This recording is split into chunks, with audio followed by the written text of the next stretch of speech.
Despite the impressive response from the government and community mobilization, HIV has had devastating impacts on Uganda as a whole. AIDS has reduced life expectancy, depleted the country's labor force, hurt food security and agricultural output, as well as weakened health and educational services in Uganda. HIV/AIDS has left behind over 1 million orphaned children.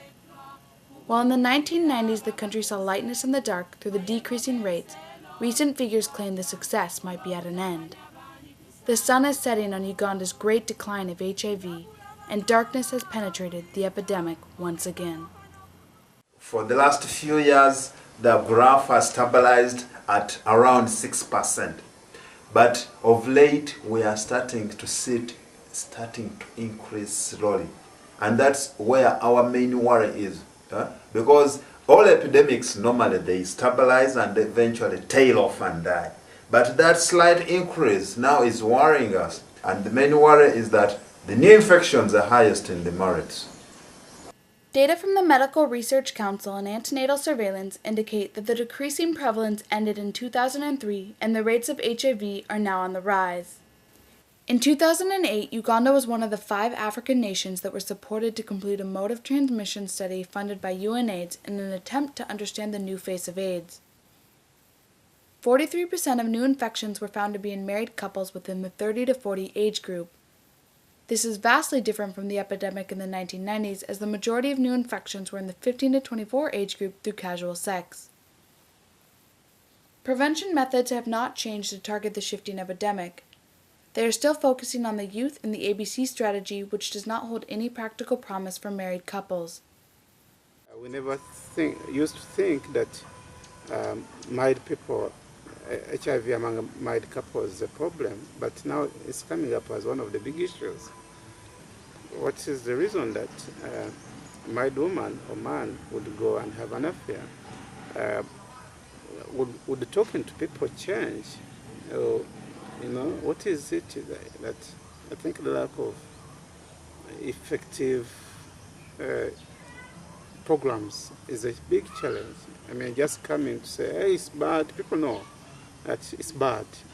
You can get HIV, people also know I can get HIV. But what needs to be done really is a little complicated, maybe an issue of morals to come from the churches and the mosques, and for those, about those who don't believe in that. So we know of recent it was raised as a big problem, but also addressing it, I think we need more strategies, we need more research, and we need to hear more from the couples themselves. We've been targeting the whole community, But now we need to, with the recent research that has come up, we need to target different groups. Because we targeted the commercial sex workers so much, then the long distance drivers. But we see that the new infections are not high in them now. They may have a high prevalence amongst them, but the new infections are lower. Because now they are taking care. We have sensitized them. They are maybe preventing themselves using condoms and what. But now our worry is that the biggest community, which is the marrieds, among those who are practicing sex, that's where the new incidences are occurring. So we need now to change our focus to target the marrieds. Also, Uganda is historically polygamous country, and culturally I have not seen culture institutions coming to HIV's fight.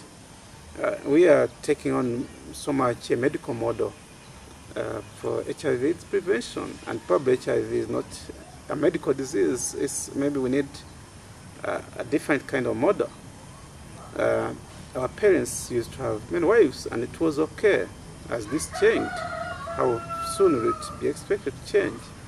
So I think the whole issue of HIV is increasing among the married couple should have been expected, not a big surprise, since we know that we are not a Western country where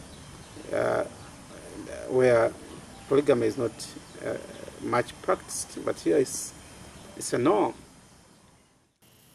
The Director General of Uganda AIDS Commission, Kihumuro Apuli, stated, "Here is a changed face of the epidemic. Here is the evidence that we have to emphasize different areas of prevention from what we emphasized in the 1990s. Being faithful has not been a focus for prevention programs, which is coming to haunt healthcare professionals."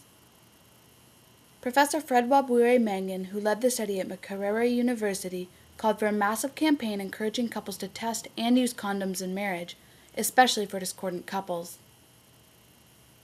About 650,000 Ugandans are living with an HIV-positive partner, and 13% will become infected in 2009.